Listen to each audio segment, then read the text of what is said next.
Hi friends, പുതിയൊരു വീഡിയോയിലേക്ക് എല്ലാവർക്കും സ്വാഗതം. ചാരു അരവിന്ദിനോട് പറയണ കമ്മിറ്റിക്കാരുടെ മുന്നിൽ വെച്ച് എനിക്ക് ശ്രേയയെ വിവാഹം കഴിക്കാൻ സമ്മതമല്ല എന്നുള്ള കാര്യം പറയാൻ.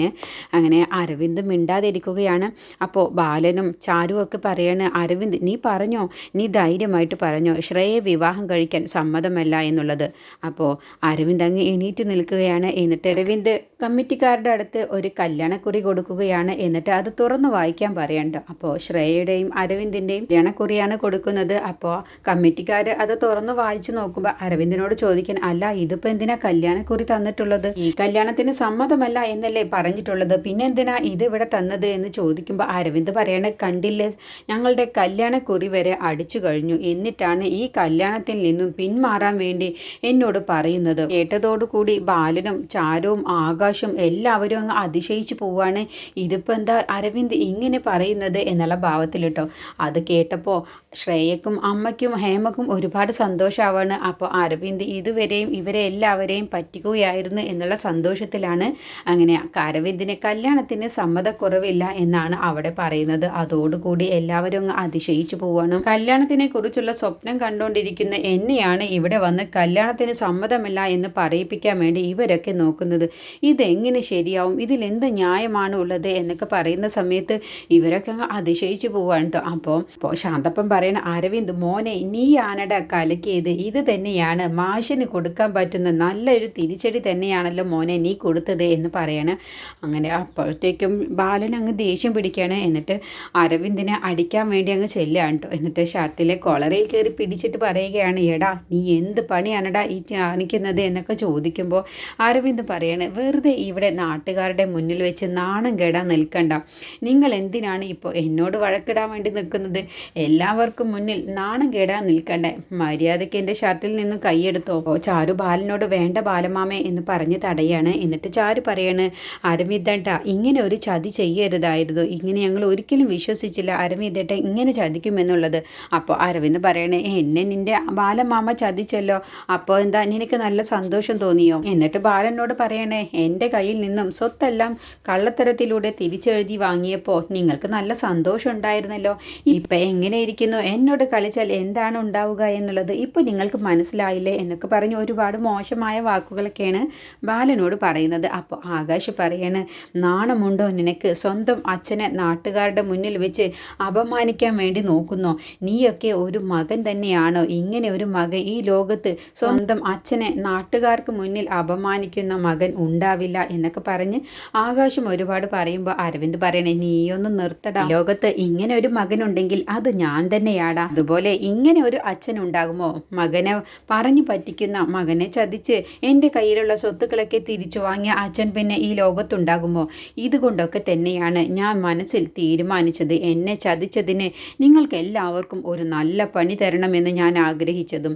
എന്നിട്ട് എല്ലാവരുടെയും മുന്നിൽ വെച്ച് എനിക്ക് ശ്രേയയെ വിവാഹം കഴിക്കാൻ സമ്മതമല്ല എന്ന് അഭിനയിച്ചത് നിങ്ങളെ എല്ലാവർക്കും മുന്നിൽ നാണം കെടുത്താൻ വേണ്ടി തന്നെയാണ്, അതിനു വേണ്ടി തന്നെയാണ് ഞാൻ അഭിനയിച്ചത് എന്ന് പറയുമ്പോൾ ആകാശും അശ്വതിയൊക്കെ പറയാണ്, എടാ നിൻ്റെ ജീവിതം നന്നായിരിക്കാൻ വേണ്ടിയാണ് നിന്നോട് അച്ഛൻ ഇങ്ങനെയൊക്കെ പറഞ്ഞത്, നിൻ്റെ ജീവിതത്തെക്കുറിച്ച് ഉള്ളത് കൊണ്ട് തന്നെയാണ് നിന്നോട് ശ്രേയയെ വിവാഹം കഴിക്കണ്ട എന്ന് പറഞ്ഞത്. അപ്പോൾ ആകാശ് പറയണേ, ശ്രേയയെ വിവാഹം കഴിച്ചാൽ നീയാണ് ഇനി കഷ്ടപ്പെടാൻ പോകുന്നത്, അപ്പോൾ നിനക്ക് മനസ്സിലാവും ഞങ്ങൾ എന്തുകൊണ്ടാണ് ഇതിനൊക്കെ എതിർത്തത് എന്നും നിൻ്റെ നല്ലതിന് വേണ്ടിയിട്ടാണ് ഞങ്ങൾ ചെയ്തത് എന്നുള്ളതൊക്കെ അന്ന് നിനക്ക് മനസ്സിലാവും, ഇപ്പം നിനക്കത് മനസ്സിലാവില്ല എന്ന് ആകാശ് പറയുമ്പോൾ അരവിന്ദ് പറയാണ്, ഇനി ഞാൻ ശ്രേയയെ വിവാഹം കഴിച്ചു കഴിഞ്ഞാൽ ഞാനല്ല കഷ്ടപ്പെടാൻ പോകുന്നത്, നിങ്ങൾ തന്നെയാണ്, നിങ്ങൾ ഓരോരുത്തരുമാണ് ഇനി കഷ്ടപ്പെടാൻ വേണ്ടി പോകുന്നത്, അല്ലാതെ ഞാൻ ഒരിക്കലും കഷ്ടപ്പെടില്ല എന്ന് പറയുമ്പോൾ ആകാശ് പറയാണ്, നിനക്ക് ഇപ്പോൾ അങ്ങനെ തോന്നും, പക്ഷേ നീയാണ് ഇനി അനുഭവിക്കാൻ പോകുന്നത്.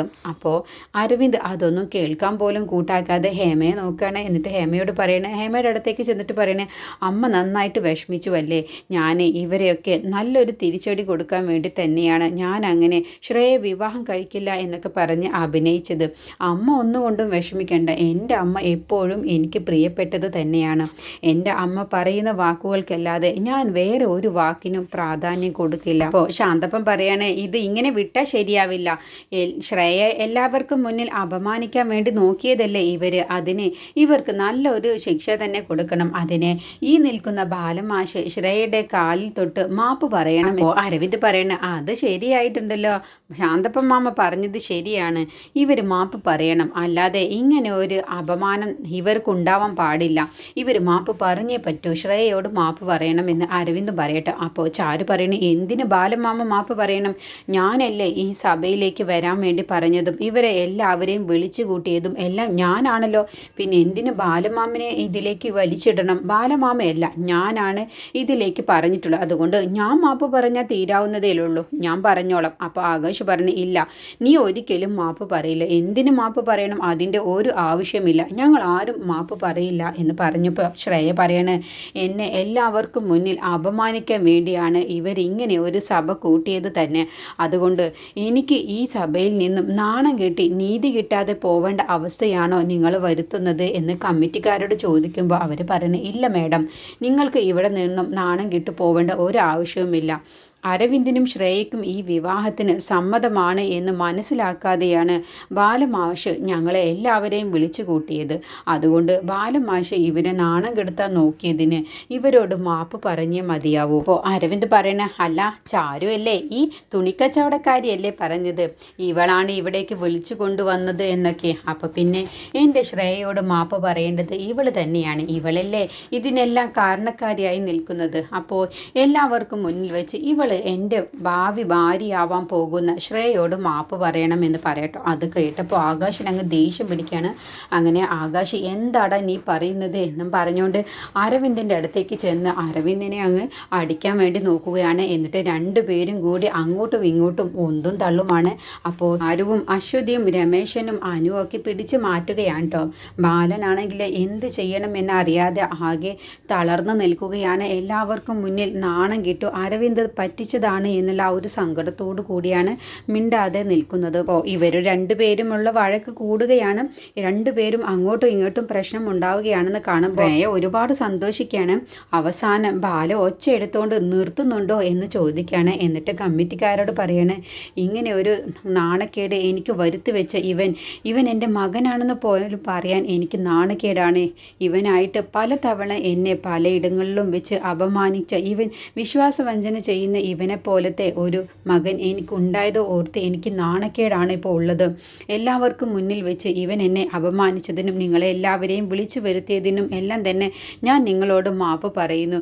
ഇനി നിങ്ങളുടെ ഓരോരുത്തരുടെയും കാലിൽ വീണ് ഞാൻ മാപ്പ് ചോദിക്കണമെങ്കിൽ ഞാൻ അതിനും തയ്യാറാണെന്ന് പറയുമ്പോൾ ചാരു പറയണേ എന്തിന് ബാലമാമ ഒരു തെറ്റും ചെയ്തിട്ടില്ല, ഞാനല്ലേ ഇവരെ എല്ലാവരെയും വിളിച്ചു വരുത്തിയതും ഇങ്ങനെ ഒരു കാര്യത്തിനൊക്കെ ആവശ്യപ്പെട്ടതും, അതുകൊണ്ട് ഞാൻ തന്നെ എല്ലാവരോടും മാപ്പ് ചോദിച്ചോളാം. അപ്പോൾ ആകാശ് എതിർക്കുകയാണ് ഇല്ല, നീ എന്തിനാ എല്ലാവർക്കും മുന്നിൽ വെച്ച് മാപ്പ് ഇവളോട് ചോദിക്കണം, നീ ഒരു മാപ്പും ചോദിക്കില്ല, നീയല്ലേ എല്ലാവരോടും പറഞ്ഞത് ഞങ്ങൾ ചെയ്തതിന്, ഞങ്ങൾ നിങ്ങളെ എല്ലാവരെയും വിളിച്ചു വരുത്തിയതിന് മാപ്പ് എന്ന്, ഇനി ഇതിൽ കൂടുതലൊന്നും ആരോടും നീ മാപ്പ് ചോദിക്കേണ്ട എന്ന് പറയുമ്പോൾ അരവിന്ദ് പറയണേ ഇല്ല, എൻ്റെ ഭാവി ഭാര്യയാവാൻ പോകുന്ന ഇവളെ എല്ലാവർക്കും മുന്നിൽ അപമാനിക്കാനല്ലേ ഇവർ നോക്കിയത്, അതുകൊണ്ട് ചാരു മാപ്പ് പറഞ്ഞേ പറ്റൂ എന്ന് പറയുമ്പോൾ ശാന്തപ്പനും പറയണം അത് ശരിയാണ്, മാപ്പ് പറഞ്ഞേ പറ്റൂ എന്ന് ശാന്തപ്പനും പറയട്ടോ. അങ്ങനെ ചാരുവിനെ കൊണ്ട് ശ്രേയയുടെ കാലിൽ തൊട്ട് മാപ്പ് പറയിപ്പിക്കുകയാണ്. അപ്പോൾ ആകാശിനത് കണ്ടോട് നിൽക്കാൻ കഴിയുന്നില്ല. അപ്പോൾ ആകാശ് പിന്തിരിഞ്ഞ് നിൽക്കുകയാണ്. ബാലനാണെങ്കിലോ വേദനയോട് കൂടിയാണ് ചാരു ശ്രേയയുടെ കാലിൽ തൊട്ട് മാപ്പ് ചോദിപ്പിക്കുമ്പോൾ കണ്ടോട് നിൽക്കുന്നത്, കണ്ണ് നിറഞ്ഞുകൊണ്ടാണ് കണ്ടോട് നിൽക്കുന്നത്.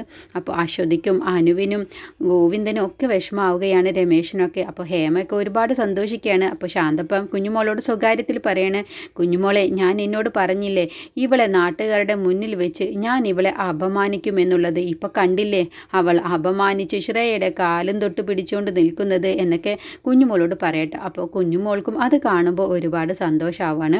അങ്ങനെ ആര് ശ്രേയയോട് പറയണ ഞാൻ കാരണം നിങ്ങൾക്ക് വല്ല അപമാനവും ഉണ്ടായിട്ടുണ്ടെങ്കിൽ എന്നോട് ക്ഷമിക്കണം എന്ന് പറയട്ടോ. അങ്ങനെ തൊഴുതുകൊണ്ട് ചാരു പോവാൻ നിൽക്കുമ്പോൾ ശ്രേയ ചാരുവിൻ്റെ അടുത്തേക്ക് വന്ന് സ്വകാര്യത്തിൽ പറയുകയാണ് നിന്നെ ഇപ്പോൾ ആദ്യമായി ഞാനിപ്പോൾ എല്ലാവർക്കും മുന്നിൽ അപമാനിച്ച് എൻ്റെ കാലിൽ മാപ്പ് പറയിപ്പിച്ചു, അതുപോലെ ഇനിയുള്ള കാലം മുഴുവനും നിനക്ക് ഓരോ തിരിച്ചടികളായി ഞാൻ തന്നിരിക്കും.